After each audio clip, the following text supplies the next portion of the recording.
प्रश्नावली 11.2 प्रारंभ करते हैं। चलिए सबसे पहले प्रश्न पर यहां पर हम बढ़ते हैं।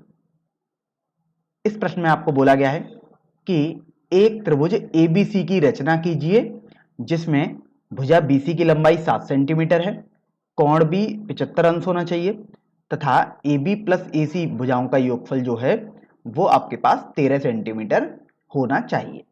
तो देखिए सबसे पहले तो यहां पर आपको ये तो समझ में आ गया कि आप इसको इतनी आसानी से प्रश्न को नहीं कर सकते, क्योंकि देखो यहां पर एक भुजा आपको दी हुई है और बाकी दो भुजाओं का योगफल दिया हुआ है। तो इसके लिए देखो अब हम रचना करते हैं। तो सबसे पहले तो आप देखो कि BC आपके पास 7 सेंटीमीटर दिया हुआ है, तो यहां पर हम एक BC बना देते हैं। इसको हम आधार भी बोल सकते हैं बेसिकली हमारे त्रिभुज ABC का। तो देखिए ये B बोल देते हैं और इसको हम C बोल देते हैं। तो आपने BC 7 सेंटीमीटर बना लिया, ये आप पैमाने की सहायता से आसानी से बता सकते थे। फिर अब देखो आपको कोण B दिया हुआ है 75 अंश का। अब चूंकि आपको कोण B 75 अंश बनाना है, तो देखिए वो आपने बनाना पहले ही सीखा है, तो या तो आप चांदे की सहायता से बना सकते हैं, नहीं तो आपने सीखा था उसके लिए सबसे पहले आप B को केंद्र मानकर कुछ दूरी प्रकार में भरकर एक चाप लगाओगे। तो मान लीजिएगा यहां पर ये आपके पास किसी बिंदु पर कट करेगा, D पर कट करेगा मान लीजिएगा। फिर D से उतनी ही दूरी लेकर आपने एक चाप ये लगाया और एक चाप आपने ये लगाया। तो अब देखो ये 60 अंश वाला हो गया, ये 120 अंश वाला। अब आपको 90 अंश का बनाना है, तो आपने इनसे एक चाप लगाया। तो देखिए अब यदि आप इसको मिला दें B बिंदु से, तो आपके पास 90 अंश का कोण आ गया। लेकिन आप तो देख रहे हैं आपको तो 75 अंश का कोण बनाना है। तो आप देखो आपने सीखा था कि आपको केवल इस बिंदु से मतलब है और 60 से वाले बिंदु से मतलब है, क्योंकि आप जानते हैं जो 75 अंश कोण होता है वो 60 और 90 का मध्य बिंदु होता है। तो अब देखिए आप मान लीजिएगा जैसे हम इस बिंदु को E बोल देते थे और इसको F बोलते थे, तो ये बिंदु G हो गया। तो आप GE की आधे से ज्यादा दूरी लेकर G को केंद्र मानकर एक चाप लगाएंगे, मान लीजिएगा ये कुछ आया, और उतनी ही दूरी लेकर E से एक चाप लगाएंगे, तो मान लीजिएगा आपके पास ये आ गया। तो इस तरीके से आप अभी इन दोनों रेखाओं को जोड़ देंगे। तो देखिए अगर आप इनको जोड़ेंगे तो देखिए आपके पास कुछ इस तरीके से रेखा आ जाएगी। तो यहां से देखिए अब ये आपके पास कुछ मान लीजिएगा BX एक किरण हो गई। तो अब आपको समझ में आ गया कि ये जो कोण है आपके पास, जो BX किरण है वो BC वाली किरण से या BC वाली रेखा से 75 अंश का कोण बना रहा है। तो यहां पर अब देखिए अब आपको ये देखना है यहां पर कि जो AB प्लस AC दिया हुआ है, अर्थात बाकी दो भुजाओं का योगफल आपको 13 सेंटीमीटर दिया हुआ है। तो अब आप B को केंद्र मानकर 13 सेंटीमीटर की दूरी प्रकार में भरकर एक चाप लगाएंगे। तो मान लीजिएगा वो चाप यहां पर देखिए इस बिंदु पर कट करता है, तो हम इसको मान लीजिएगा H बोल देते हैं। तो आपने एक तरीके से BH वाली रेखा खींच दी जो कि 13 सेंटीमीटर आपके पास हो गई है। तो अभी आप उसके बाद देखिए क्या करेंगे कि आप C और H को जोड़ देंगे। तो देखिए आपने H और C को यदि जोड़ा तो देखो आपके पास कुछ इस तरीके से ही आ जाएगा। और अब आप H और C का लंब समद्विभाजक करेंगे। तो देखिए आपने लंब समद्विभाजक करना सीखा है किसी भी रेखा का, यहां पर मैं आपको पहले उसको अलग से समझा देता हूं। तो देखो अगर कोई रेखा आपके पास दी हुई है, मान लीजिएगा XY, इसका आपको लंब समद्विभाजक खींचना है, तो आप XY के आधे से ज्यादा दूरी लेकर प्रकार में Y को केंद्र मानकर एक चाप लगाएंगे। तो देखिए कुछ इस तरीके से आप ऊपर भी लगा देंगे और नीचे भी लगा देंगे, और उतनी ही दूरी लेकर जितनी आपने अभी Y को केंद्र मानकर दूरी ली थी उतनी ही दूरी लेकर X से चाप लगाएंगे। तो देखिए ये और ये आपके पास हो जाएगा। तो अगर आप इन दोनों प्रतिच्छेद बिंदुओं को जोड़ देंगे तो ये जो आपके पास लाइन आती है इसको आप XY का लंब समद्विभाजक बोलते हैं। जैसे आपने यहां पर लंब समद्विभाजक खींचा है, इसी तरीके से मैं आपसे बोल रहा हूं कि अब आपको CX वाली रेखा का लंब समद्विभाजक बनाना है। तो देखिए आधे से ज्यादा दूरी लेकर आपने एक चाप C से लगाया ऊपर नीचे, और इसी तरीके से आपने H से एक चाप लगाया, तो ये आपके पास आ गया। तो अभी आप इन दोनों बिंदुओं को जोड़ देंगे। तो देखिए इन दोनों बिंदुओं को हम यहां पर जोड़ देते हैं। तो आप देख रहे हैं आपके पास कुछ इस तरीके से ये आ जाएगा।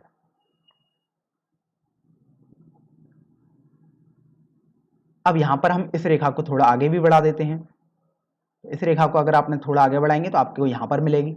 तो आप देखो कि जो ये BC रेखा थी उसको ये वाली रेखा जो समद्विभाजक आपने खींच ली है, अगर हम इसको Q और इसको P नाम दें तो ये देखिए इस बिंदु पर कट कर रही है, इसी को हम ए बिंदु बोल देते हैं। तो अब आप आसानी से ए बिंदु को सी से जोड़ सकते हैं। तो देखिए अगर आप ए से सी को जोड़ेंगे तो आपके पास कुछ इस तरीके से आएगा। तो आप देखो अब आपके पास एक त्रिभुज दिखाई दे रहा है, ए बी सी त्रिभुज आपके पास दिखाई दिया। तो यही आपको त्रिभुज एबीसी बनाने को बोला गया था, अर्थात यही आपके पास अभीष्ट त्रिभुज हो जाएगा, जैसा कि प्रश्न में आपको रचना करने को बोला गया था। तो यहां पर मैं आपको समझा भी देता हूं कि देखिए ये है त्रिभुज आपके पास ए बी सी वाला, यही आपके पास अभीष्ट त्रिभुज बोला गया था।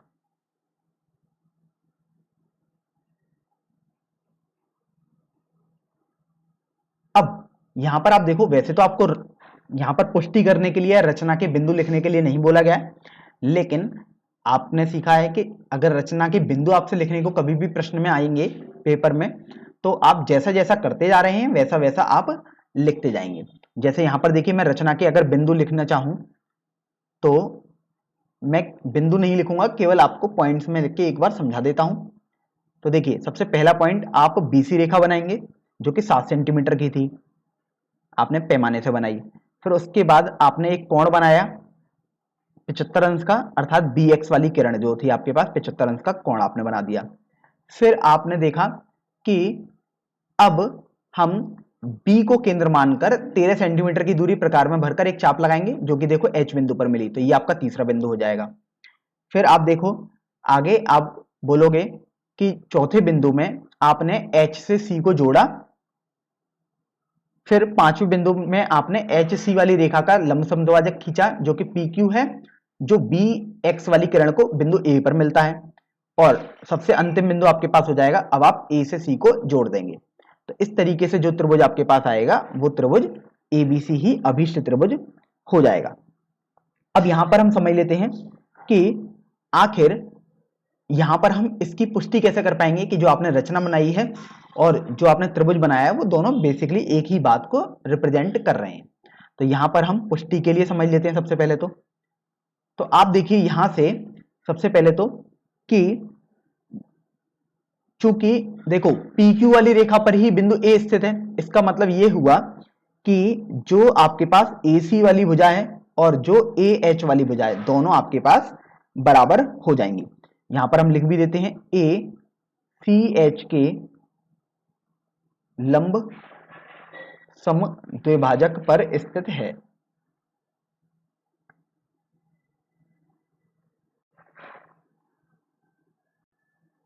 तो जब आपने इतना समझ लिया, फिर आप देखिए आपके पास अगर आप ए बी रेखा को निकालें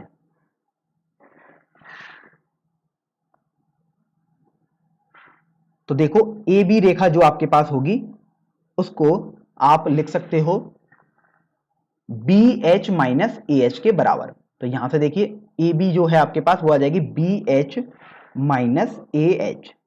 अब देखिए चूंकि AC बराबर तो AH है तो आप AH की जगह तो AC लिख सकते हैं, तो AB बराबर आपके पास आ जाएगी BH माइनस AC।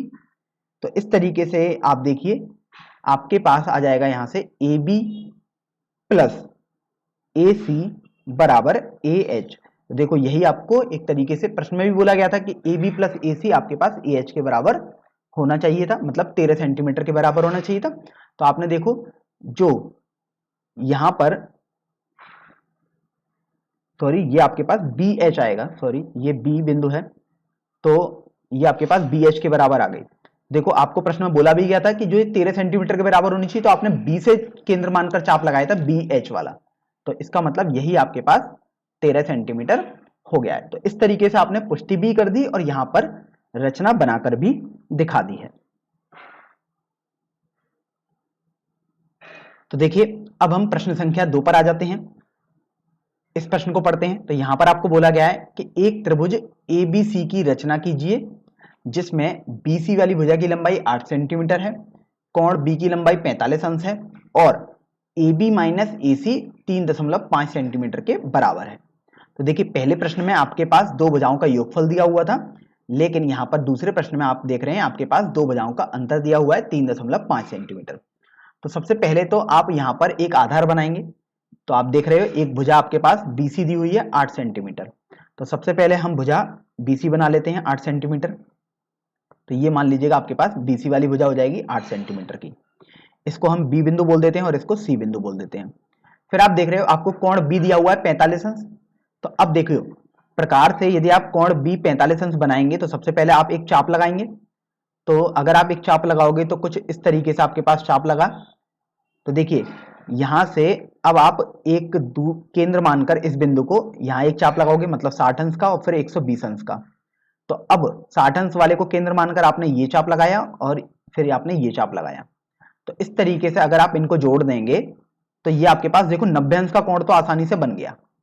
लेकिन एक्चुअल में आप देख रहे हैं आपको 90 अंश का कोण तो चाहिए ही नहीं, आपको तो यहां पर आप देखो 45 अंश का कोण चाहिए। लेकिन आप जानते हैं जो 90 अंश का कोण होता है वो तो जो 45 अंश का कोण होता है वो 0 और 90 का मध्य बिंदु होता है। अर्थात देखो ये 90 अंश वाला कोण का बिंदु है और ये आपके पास 0 अंश के कोण वाला बिंदु है। तो आप इनका मध्य बिंदु निकालेंगे। अर्थात सबसे पहले आप इस बिंदु से आधे से ज्यादा दूरी लेकर एक चाप लगाएंगे और फिर आप इससे आधे से ज्यादा दूरी लेकर एक चाप लगाएंगे। तो कुछ इस तरीके से आपके पास आ जाएगा। तो अभी आप देखिए यहां से इनको आगे बढ़ा देंगे। तो देखो अगर आप इसको जोड़ देंगे B से इस प्रतिच्छेदन बिंदु को तो आपके पास देखो कुछ इस तरीके से आ जाएगा। तो यहां से मैंने काफी बड़ी लाइन खींच दी है, ये आपके ऊपर निर्भर करता है आप बड़ी खींचे या नहीं। अगर जरूरत पड़ती है आगे तो आप बाद में भी खींच सकते हैं। तो यहां से देखो इस बिंदु को, ये हो गया B, ये हो गया C और आपने जो ये किरण खींची है वो है आपके पास किरण X। अब आप देखिए पिछले प्रश्न में जैसे यहां पर योगफल दिया हुआ था दो भुजाओं का, लेकिन आपने B को केंद्र मानकर उतने ही त्रिज्या का एक चाप लगाया था। तो आप यहां पर भी सेम काम ही करेंगे, भले ही चाहें यहां पर आपको अंतर दिया हुआ है दो भुजाओं का। तो आप B को केंद्र मानकर एक 3.5 सेंटीमीटर त्रिज्या का एक चाप लगाएंगे BX वाली किरण पर। तो मान लीजिएगा आपके पास ये 3.5 सेंटीमीटर त्रिज्या का एक चाप लगाया। मान लीजिएगा ये बिंदु आपके पास D है। तो इस तरीके से आपने बिंदु D बना दिया। अब आप CD को जोड़ देंगे। तो यहां से हम CD वाले बिंदुओं को जोड़ देते हैं। तो आपके पास कुछ इस तरीके से आ जाएगा। और अब आप CD का लंब समद्विभाजक खींचेंगे। तो देखिए लंब समद्विभाजक हमने आपको पहले ही बताया कि आप C को केंद्र मानकर CD के आधे से ज्यादा दूरी लेकर एक चाप लगाएंगे ऊपर की तरफ। तो देखो ये आया, एक चाप लगाएंगे आप नीचे की तरफ। इसी तरीके से उतनी ही दूरी लेकर आप D को केंद्र मानकर एक चाप लगाएंगे, मान लीजिएगा ये, और ये आपके पास आ गया। तो अब आप इनको आपस में जोड़ दीजिएगा। तो अगर आप इनको देखिए यदि जोड़ते हैं तो आपके पास कुछ इस तरीके से देखिए ये रेखा आ जाएगी।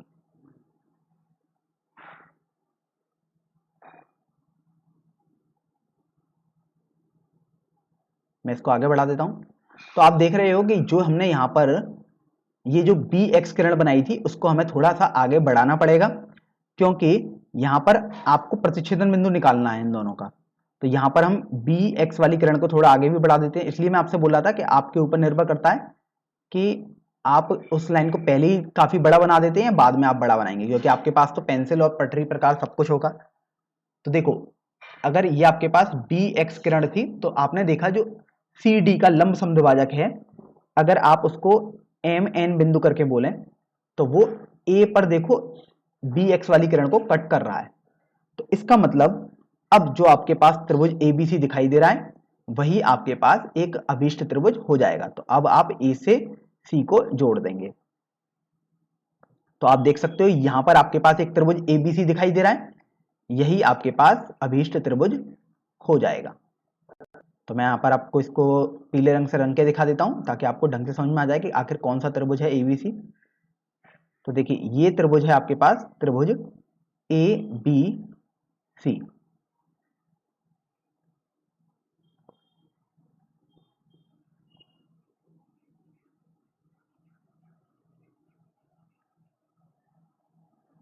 अब देखिए आपने अभीष्ट त्रिभुज तो ABC बना दिया।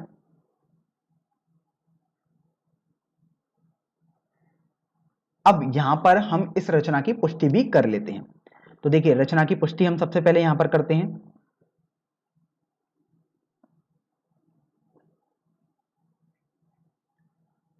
तो आप देखो आपको पता है कि जो AD है वो AC के बराबर होगी, क्योंकि देखो जो CD का लंब समद्विभाजक है उसी पर बिंदु A स्थित है, क्योंकि वो MN वाली रेखा थी, लेकिन MN वाली रेखा पर ही तो बिंदु A स्थित होगा। तो आप देख रहे हैं कि आपके पास AD बराबर AC हो जाएगा, क्योंकि बिंदु A CD के लंब समद्विभाजक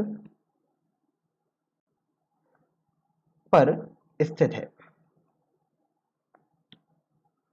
अब देखो, जब आपने इतना कर लिया तो आप आगे देखो कि जो आपके पास जो BD वाली रेखा है, आप देख सकते हो BD वाली जो रेखा होगी, अर्थात जो BD वाली दूरी होगी, आप उसे लिख सकते हैं AB माइनस AD के बराबर। तो देखो BD को आपने AB माइनस AD लिखा, और यहां से तो आपने देखा AD तो AC के बराबर है, तो इस तरीके से आप देखो जो आपके पास BD होगी वो AB माइनस AC हो जाएगी।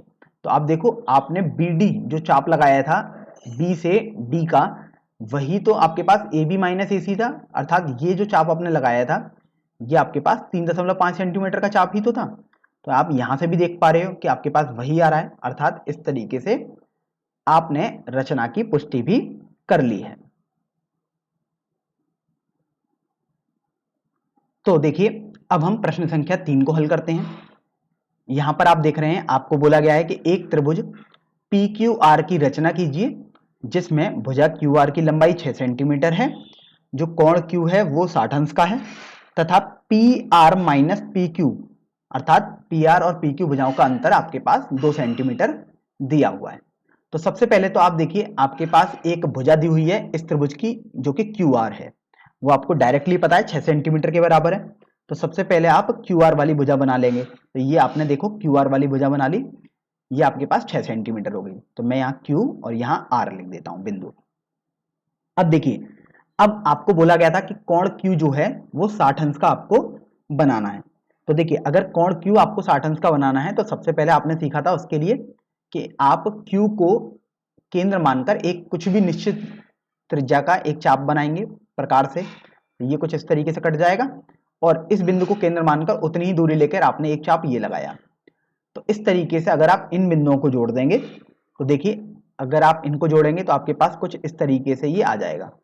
तो ये जो रेखा आपके पास आई है, अब इस रेखा को हम पीछे भी बढ़ा देते हैं।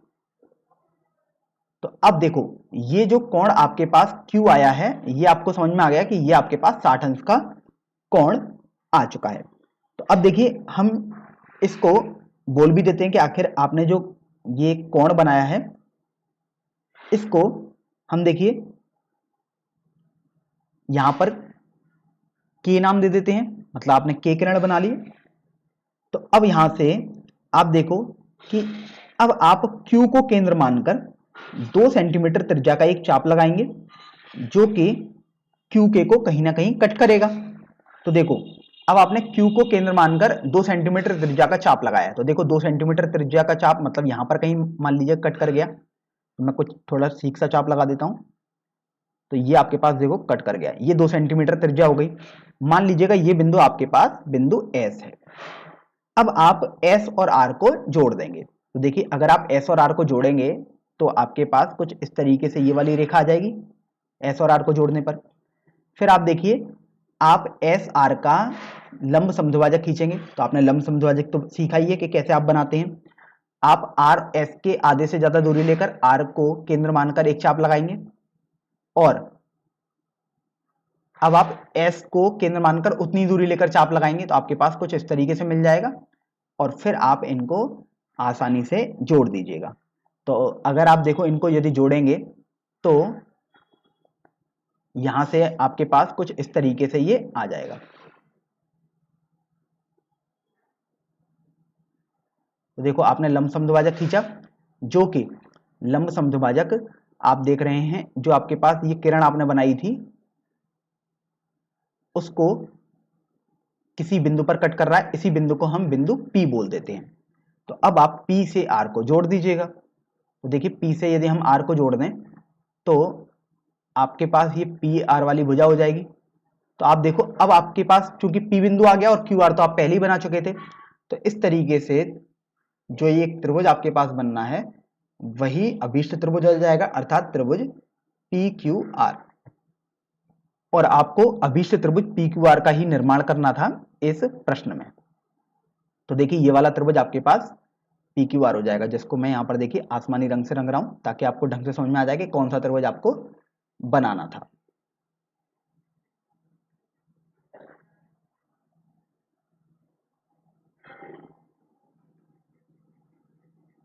अब यहां पर आपने देखो अभीष्ट त्रिभुज पी क्यू आर तो बना दिया।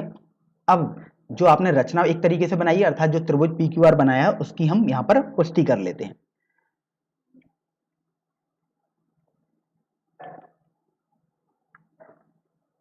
तो आप देख रहे हो रचना की पुष्टि में सबसे पहला बिंदु, तो चूंकि देखो जो बिंदु P है वो S और R के मध्य बिंदु पर स्थित है, तो यहां से आपको समझ में आया कि जो PS दूरी होगी वही आपके पास PR दूरी के बराबर होगी। चूंकि बिंदु P S R के लंब सम द्विभाजक पर स्थित है।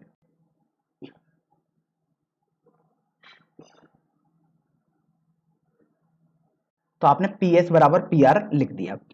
फिर आप देखो कि जो QS वाली भुजा होगी, तो आप देख सकते हो जो ये QS, ये तो आपने 2 सेंटीमीटर किया था, क्योंकि आपको देखो बोला गया था कि जो PR माइनस PQ है, तो यहां पर ये ध्यान रखो जैसे यहां पर PQ था, तो जो Q वाला बिंदु आ रहा था वो ऋणात्मक चिन्ह के साथ आ रहा था, इसलिए हमने दूसरी तरफ यहां पर चाप लगाया था, जबकि बाकी प्रश्नों में आपने देखा था हम इधर की तरफ चाप लगा देते थे। तो यहां से आप देखो कि P R minus P Q 2 centimetre था, तो आपने ये क्यू एस चाप लगाया था, वही तो आपके पास 2 सेंटीमीटर का चाप था। तो अब आप ये देखिए कि जो आपके पास क्यू एस वाली भुजा होगी उसको आप लिख सकते हो P S minus P Q के बराबर। तो देखिए P S minus P Q आप लिख दीजिएगा, और आप जानते हो पी एस वाली भुजा तो पी आर के बराबर है, तो क्यू एस देखो यहां से P R minus P Q हो जाएगा, क्योंकि आपने इसकी जगह पी एस की जगह पी आर लिख दिया। तो इस तरीके से देखो जो क्यू एस थी वो आपके पास P R minus P Q के बराबर थी, तो आप देखो पी एस आपने सॉरी क्यू एस आपने 2 सेंटीमीटर खींचा था, तो P R minus P Q भी आपके पास 2 सेंटीमीटर ही था। तो इस तरीके से आपने यहां पर देखो इसको जस्टिफाई कर दिया कि जो आपने रचना बनाई है वो बिल्कुल सही रचना है। चलिए अब हम अगले प्रश्न पर बढ़ते हैं अपने। प्रश्न संख्या 4 में आपको बोला गया है कि एक त्रिभुज एक्स वाई जेड की रचना आपको करनी है, जिसमें कोण y आपको 30 अंश दिया हुआ है, कोण z आपको 90 अंश दिया हुआ है, जबकि तीनों भुजाओं का योगफल अर्थात परिमाप दिया हुआ है आपको X Y plus Y Z plus Z X बराबर 11 सेंटीमीटर। तो आप देख रहे हो एक्स वाई वाई जेड और जेड एक्स तो इस त्रिभुज की भुजाएं होंगी त्रिभुज एक्स वाई जेड की, तो उनका योगफल अर्थात परिमाप आपको यहां पर दिया हुआ है और वो 11 सेंटीमीटर के बराबर है। तो देखिए सबसे पहले हम यहां पर समझ लेते हैं कि आखिर कैसे हम त्रिभुज की रचना करेंगे। तो सबसे पहले जो आपके पास परिमाप दिया हुआ है अर्थात तीनों भुजाओं का योगफल दिया हुआ है, आप उतनी दूरी लेकर प्रकार में देखिए सॉरी प्रकार नहीं पैमाने से आप एक रेखा खींच देंगे। तो देखिए ये आपने एक रेखा खींच दी, इसको आप ए बी बोल दीजिएगा। तो ये बिंदु आपके पास ए आ गया और ये बिंदु आपके पास बी हो जाएगा। तो ध्यान रखें आपने ए बी जो है वो 11 सेंटीमीटर के बराबर यहां पर खींच दिया है। अब यहां पर आप ये देखो कि अब हम यहां से जो बिंदु ए है उससे 15 अंश का एक कोण बनाएंगे। देखिए 15 अंश का कोण बनाना आपने सीखा है कि आप सबसे पहले 60 अंश का बनाएंगे, फिर 0 और 60 का आधा मतलब 30 अंश का बनाएंगे, और फिर 0 और 30 का आधा मतलब फिर आप 15 अंश का कोण आसानी से बना सकते हैं। तो चलिए हम सबसे पहले 15 अंश का कोण बनाते हैं बिंदु ए पर।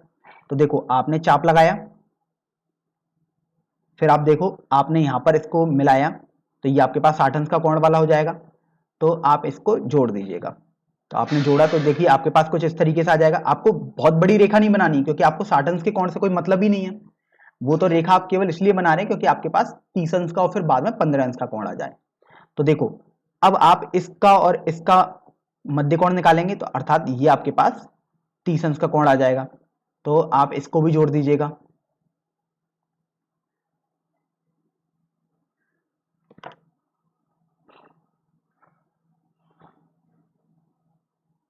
तो देखो ये आपने 30 अंश का कोण बना दिया।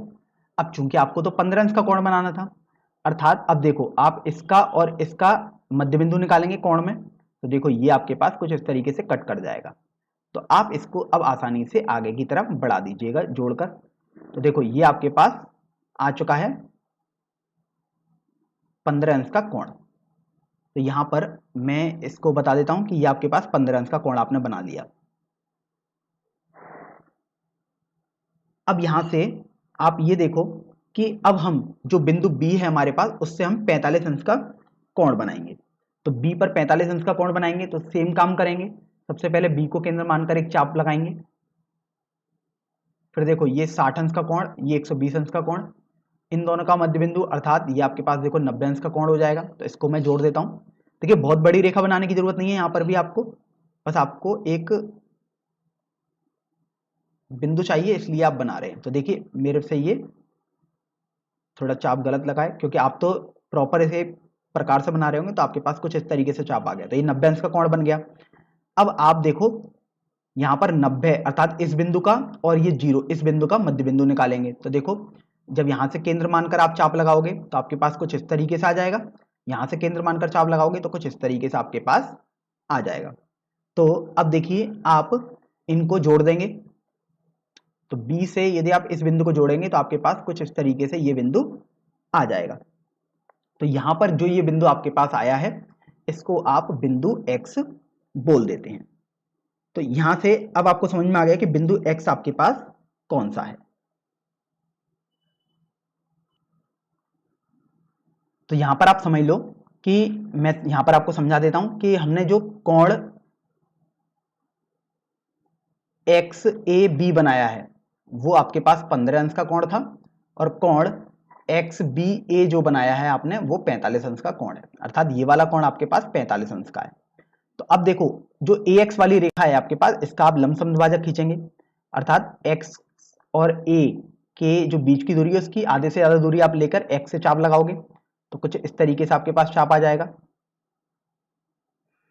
और A से उतनी दूरी लेकर आप एक चाप ये लगाएंगे तो आपके पास कुछ इस तरीके से आ जाएगा। तो यहां से आप इनको जोड़ दीजिएगा। तो ये देखो अगर आप इनको जोड़ेंगे तो आपके पास कुछ इस तरीके से ये आ जाएगा। तो यहां से देखो भले ही आपको लग रहा होगा कि यहां पर ये कट नहीं कर रहा है, लेकिन आप तो पटरी प्रकार से बना रहे होंगे तो आपके पास बिल्कुल सही आएगा। तो ये देखिए जो बिंदु ये कट किया है इस AB वाली रेखा को, यही बिंदु आपके पास Y हो जाएगा। तो इस तरीके से आपके पास Y वाला बिंदु मिल गया। अब देखो अब आप देख रहे हैं कि BX वाली जो रेखा है आप इसका लंबसम द्विभाजक खींचेंगे। तो इसका लंबसम द्विभाजक खींचेंगे, इसका मतलब आप देखो BX के आधे से ज्यादा दूरी लेकर यहां पर एक चाप लगाओगे और फिर उतनी दूरी लेकर X से आप एक चाप लगाओगे तो आपके पास कुछ इस तरीके से आ जाएगा। तो अब आप इन रेखाओं को जोड़ दीजिएगा, अर्थात इन प्रतिच्छेदन बिंदुओं को जोड़ दीजिएगा। तो अगर आप इनको जोड़ेंगे प्रतिच्छेदन बिंदुओं को तो आपके पास कुछ इस तरीके से ये आ जाएगा। तो मैं इसको थोड़ा बना देता हूं क्योंकि आपके पास पटरी प्रकार होगा। तो ये जो बिंदु आपके पास आया है यही बिंदु आपके पास Z वाला बिंदु है। तो आपने XYZ वाला बिंदु निकाली, ये X बिंदु है, ध्यान रखें। तो इस तरीके से आपको तो त्रिभुज XYZ बनाना था, आप देख सकते हो त्रिभुज XYZ की आपको रचना करनी थी। आपके पास तीनों बिंदु आ चुके हैं, X बिंदु भी आ चुका है, Y भी आ चुका है और Z भी आ चुका है। तो अब आप X से Y को जोड़ देंगे।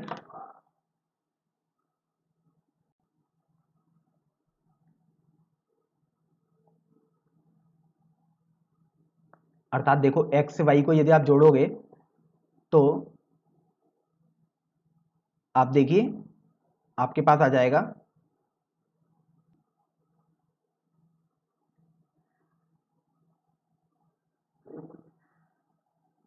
आपने देखो X से Y को जोड़ दिया और फिर इसी तरीके से आपने X से Z को जोड़ दिया। और देखो YZ तो आपके पास वैसे ही आ चुका है, तो मैं इसको एक बार और जोड़ देता हूँ। जैसे आपको ना भी जोड़े तो भी कोई दिक्कत नहीं, क्योंकि वो तो AB वाली रेखा पर ही आ रहा है। तो इस तरीके से आप देखो आपके पास ये जो त्रिभुज XYZ बना है, आप देख सकते हैं मैं पीले रंग से बना रहा हूं इसको, यही आपके पास अभीष्ट त्रिभुज हो जाएगा। अर्थात जिस त्रिभुज की आपको रचना करनी थी वही ये XYZ त्रिभुज आ चुका है।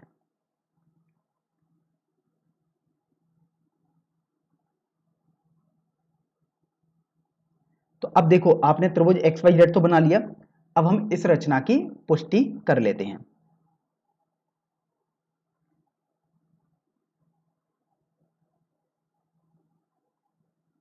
तो आप सबसे पहले तो ये देखिए, जो बिंदु y है आप देख सकते हो वो ax के लंब समद्विभाजक पर स्थित है। इसका मतलब ये होगा कि ay जो दूरी होगी वो xy दूरी के बराबर हो जाएगी। तो आपने लिखा ay बराबर xy, और इसका कारण ये है कि चूंकि बिंदु y ax के लंब समद्विभाजक पर स्थित है। अब इसी तरीके से आप यहां पर देखिए कि यहां पर देखो जो बिंदु z है वो bx के लंब समद्विभाजक पर स्थित है। तो आपको यहां से समझ में आया कि जो zx दूरी होगी वो zb के बराबर हो जाएगी। तो यहां से आप लिख सकते हो bz बराबर आपके पास zx के बराबर हो जाएगा, और इसका कारण है कि बिंदु z जो है वो bx के लंब समद्विभाजक पर स्थित है।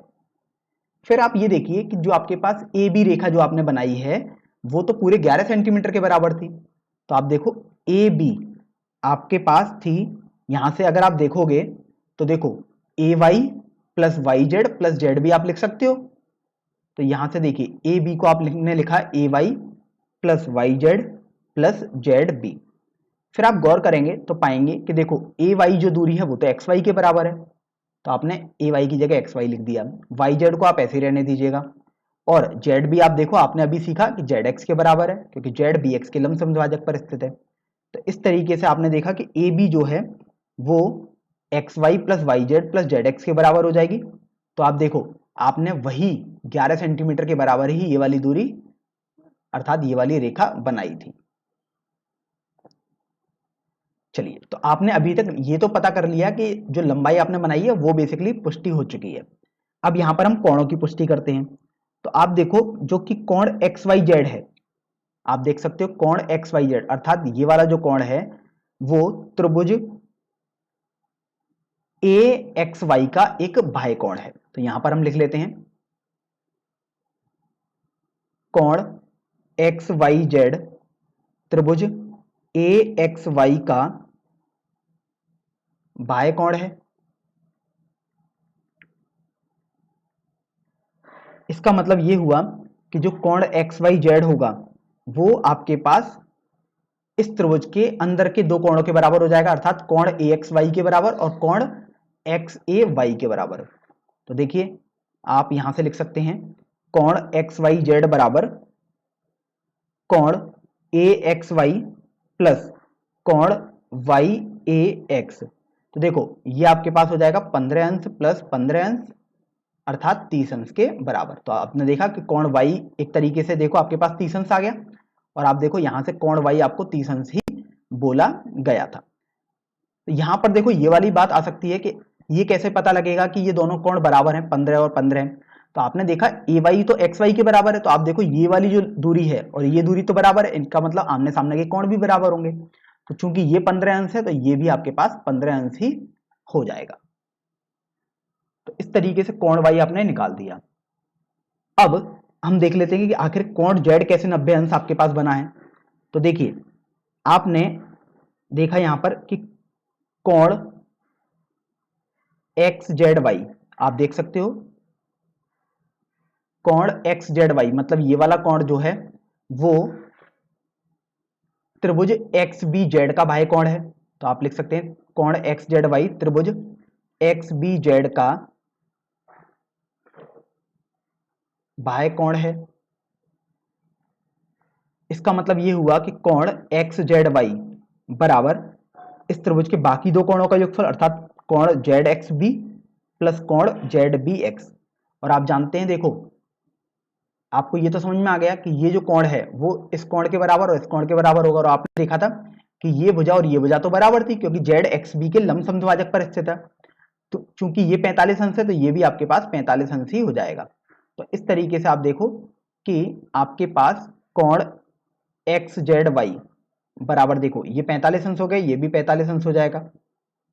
तो यहां से आप देखो कि कोण एक्स जेड वाई आपके पास जो हो जाएगा वो 90 अंश के बराबर हो जाएगा। तो कोण एक्स जेड वाई बोल सकते हैं, या आप बोल सकते हैं कोण जेड। तो आप देख भी सकते हो कोण जेड आपके पास 90 अंश बनाने को ही बोला गया था। तो इस तरीके से आपने ये चित्र भी बना दिया, अर्थात रचना भी कर दी और इसकी पुष्टि भी कर दी है। तो देखिए अब हम प्रश्नावली 11.2 का सबसे अंतिम प्रश्न अर्थात प्रश्न संख्या 5 हल करते हैं। चलिए इस प्रश्न को यहां पर हम पढ़ लेते हैं। इस प्रश्न में आपको बोला गया है कि एक समकोण त्रिभुज की रचना कीजिए जिसका आधार 12 सेंटीमीटर है और कर्ण तथा अन्य भुजा का योगफल 18 सेंटीमीटर है। तो यहां पर आप गौर करोगे कि आपको लग रहा होगा कि ये कुछ अलग तरीके का प्रश्न है, लेकिन आप देखें तो जैसा हमने इस प्रश्नावली का सबसे पहला प्रश्न जो किया है वो प्रश्न और ये प्रश्न बिल्कुल सेम है। क्योंकि देखिए अगर आपसे बोल दिया जाए समकोण त्रिभुज की रचना करनी है, तो मान लीजिएगा आपसे प्रश्न में बोला जाता त्रिभुज ए बी सी की आपको रचना करनी है जिसका आधार 12 सेंटीमीटर है, अर्थात आपको बोल दिया जाए कि बीसी जो भुजा है वो 12 सेंटीमीटर है। अब आप देखो, आपको देखने में अभी लग रहा होगा कि ये तो आपके पास एक समकोण त्रिभुज है, तो यहां पर आपको कोण वैसे नहीं दिया है, लेकिन आपको खुद समझ में आना चाहिए कि कोण बी आपको एक तरीके से दिया हुआ है 90 अंश और दो अन्य भुजाओं का योगफल अर्थात ए बी और ए सी का योगफल आपके पास 18 सेंटीमीटर दिया हुआ है।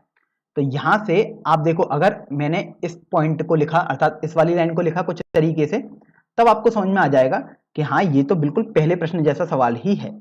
तो देखिए ऐसे सवाल में आपने उसमें सीखा था कि सबसे पहले तो आप आधार बना लीजिएगा, अर्थात बीसी वाली भुजा आप बना लीजिएगा। तो देखिए जैसे आपने बीसी वाली भुजा बनाई, ये आपके पास 12 सेंटीमीटर की भुजा आपने बना ली है। तो देखिए इसको हम बी नाम दे देते हैं और इसको सी नाम दे देते हैं। तो अब आपको कोण बी बनाना होगा 90 अंश के बराबर। तो यहां से सबसे पहले आप देखो कि आप चाप लगाओगे बी को केंद्र मानकर कुछ भी दूरी प्रकार में भरकर। तो आपने ये देखो एक तरीके से चाप लगाया, तो मान लीजिएगा ये बिंदु डी है और फिर आपने देखो ये ऐसे कट किया। तो अब ये देखो ये 60 अंश वाला है और ये 120 अंश वाला है, तो आप इनका मध्य बिंदु मतलब मध्य कोण निकालोगे तो आपके पास ये आ गया 90 अंश का कोण। आपने सीखा ही है कैसे बनाते हैं आप। तो इस तरीके से आप अब इसको जोड़ दीजिएगा इससे। तो यहां से आपने देखा कि आपके पास